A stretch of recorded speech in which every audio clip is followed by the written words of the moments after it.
Welcome back to the Allison Knows podcast. Today we're doing a deep dive into presidential pardons. Yeah. Yeah.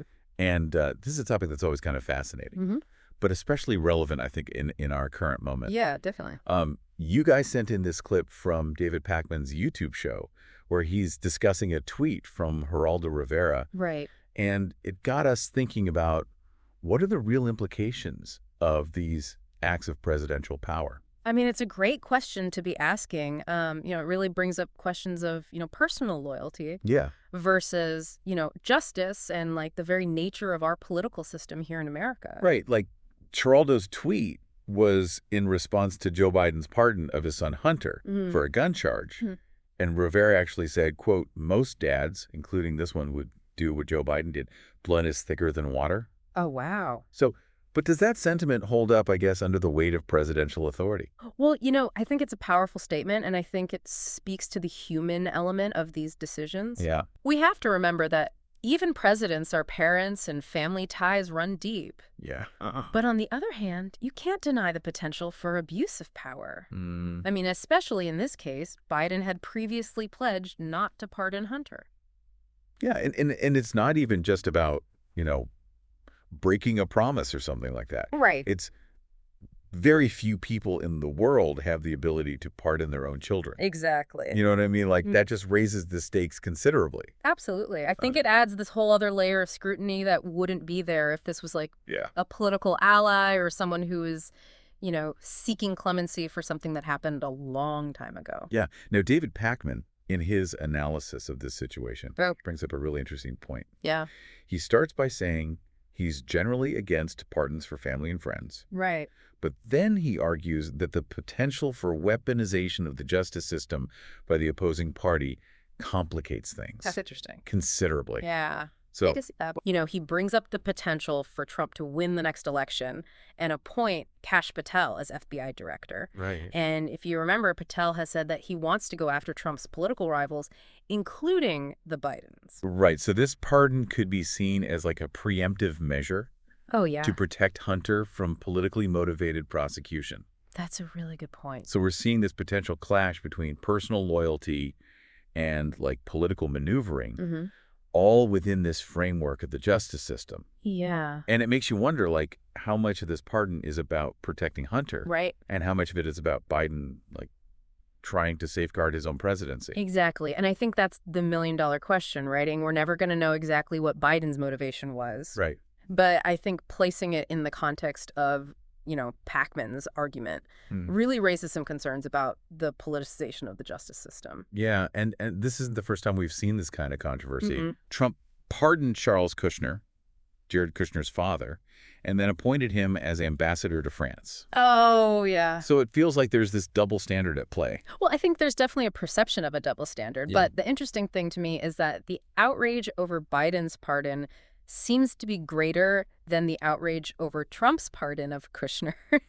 And so it raises the question, is this really about the pardons themselves, or is it about partisan politics? Yeah, that's a good point, because on the surface, the Kushner situation seems more egregious. I think so, too. He was a convicted felon who was pardoned and then given a position of power. Right. Hunter Biden has not been appointed to any official role. Exactly. So is this about the nature of the crimes committed? Yeah. Is it about the perceived motivations behind the pardons, or is there something else going on?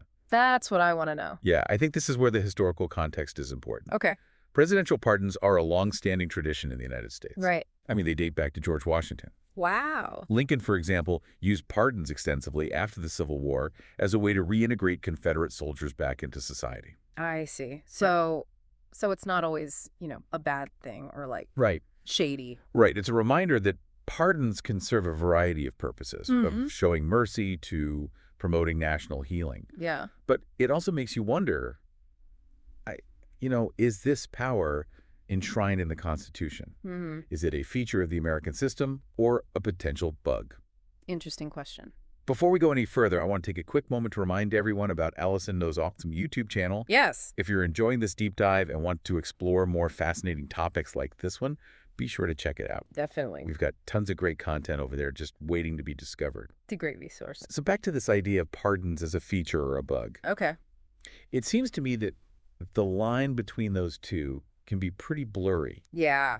It all comes down to how the power is used. I agree with that. And that's where the public's understanding of these issues is so important. Yeah.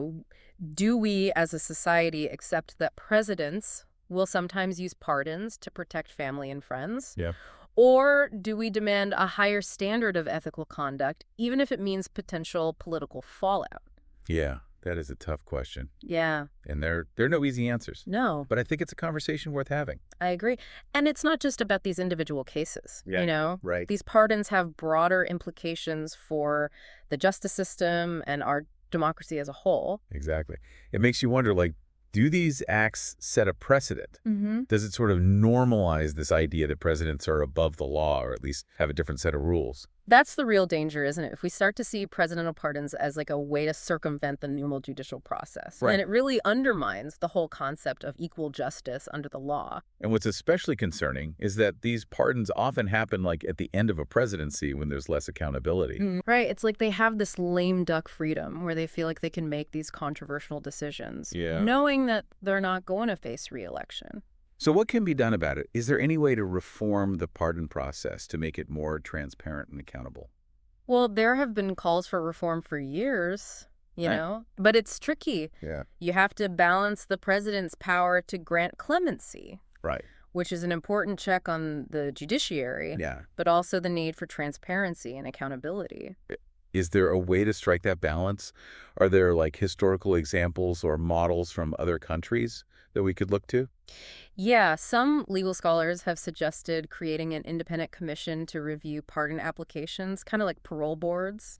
Others have proposed limiting the president's pardon power to specific types of offenses or requiring a higher level of justification if they're going to pardon family members or close associates. It sounds like there's no easy fix. No. But at the very least, we need to be having these conversations. Absolutely. And thinking critically about how this power is being used. Yeah, we can't just be like, oh, well, that's politics. We need to demand better from our leaders and from our institutions. Like that old saying, sunlight is the best disinfectant. Right. The more transparency we have around the pardon process, the less likely it is to be abused. Yeah, and that transparency needs to go beyond just the pardon itself. Mm-hmm.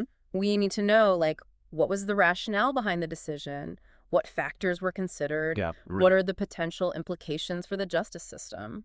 One thing that struck me throughout this whole conversation is how easy it is to get caught up in the partisan bickering around these pardons.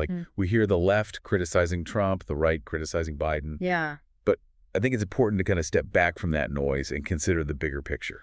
I agree. This isn't about Democrats versus Republicans. Right. This is about, the fundamental principles of justice and the rule of law. Exactly. It's about making sure that everyone is treated equally under the law, regardless of their political connections or family ties. Exactly. And it's about preserving the integrity of our institutions. Right. So that we can continue to have faith in the system, even when we might disagree with certain decisions. I think that's a really important point. Yeah. We need to find a way to have these conversations in a way that's constructive and focused on solutions rather than just scoring political points. We need to be able to criticize those in power regardless of their party. Yeah. Without, resorting to personal attacks or partisan rhetoric.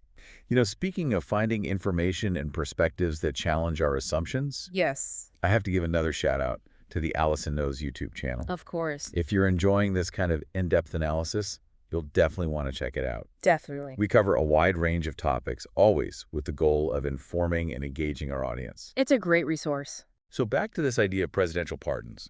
We've talked about the potential for abuse of power, the need for transparency, the broader implications for the justice system. Right. But what about the human element? What about the emotional factors that might influence a president's decision to grant a pardon? Oh, well, that's interesting. Especially to a family member. I think it's a fascinating question, and it really gets at, what does it mean to be human? Yeah.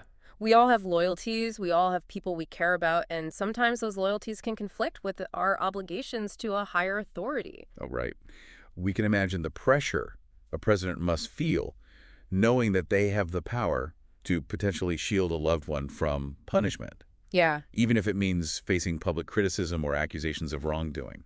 It's a moral dilemma that most of us will never have to face. Right. But it's a good reminder that even the most powerful people in the world are still subject to the same human emotions and vulnerabilities as the rest of us. And I think that's an important thing to keep in mind. We often see presidents as these larger-than-life figures, Yeah.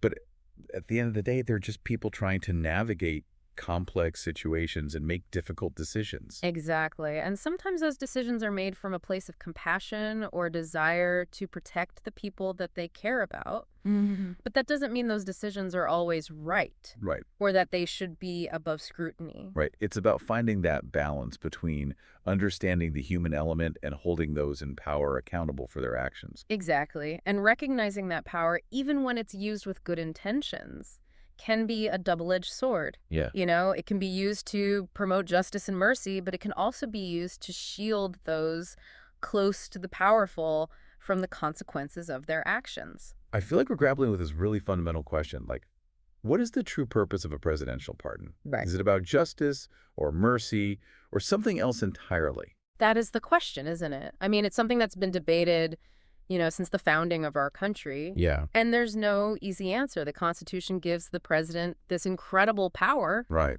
but it doesn't really tell us how it should be used.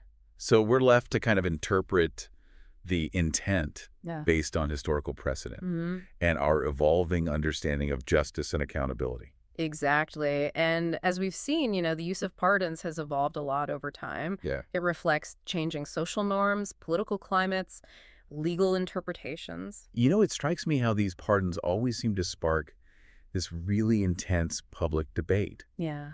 They force us to confront our own beliefs about fairness and forgiveness and the role of power in society. Yeah, they're like a mirror in a way. Yeah. They reflect our collective values and our anxieties, and Yeah. they really challenge us to think about, the complexities of a system that's trying to balance justice and mercy. And in today's hyper-partisan environment, it feels like these conversations are often driven more by political allegiance Totally. than by a genuine desire to understand the nuances of the issue.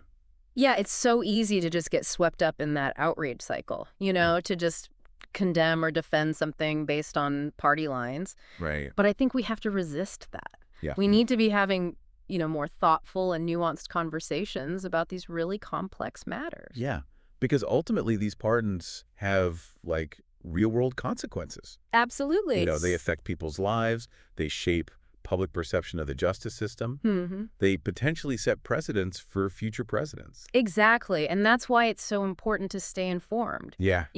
Think critically about the issues and talk to people who have different viewpoints. It's like we're all part of this giant jury, That's a great way to put it. tasked with weighing the evidence, considering the arguments, and ultimately deciding what kind of society we want to live in. I love that analogy, and it really highlights, how important it is to be civically engaged. Right. We can't just sit back and, passively consume information. Yeah. We need to be active participants in shaping the future of our democracy. And sometimes that means having these uncomfortable conversations, challenging our own assumptions, and being willing to change our minds. Absolutely. It's about accepting that democracy is messy and complex. Right. And there aren't always easy answers or solutions. Well said. Hey. Well, before we wrap up, I want to encourage everyone listening to check out the Allison Knows YouTube channel. Yes. We delve into all sorts of these fascinating topics, like this one, exploring the complexities of the world around us in a way that's informative and engaging. It's a great place to learn more. So as we conclude this deep dive into the world of presidential pardons, I want to leave you with a final thought. Okay. It's easy to feel overwhelmed by the complexity of these issues or to become cynical about the political process. I understand that. But I think it's important to remember that we, the people, have the power to shape the future. I agree with that. We have the power to demand better from our leaders, to hold them accountable, and to create a more just and equitable society for everyone. I think that's a great note to end on. Thank you for listening to the Allison Knows podcast, and follow us on Bluesky.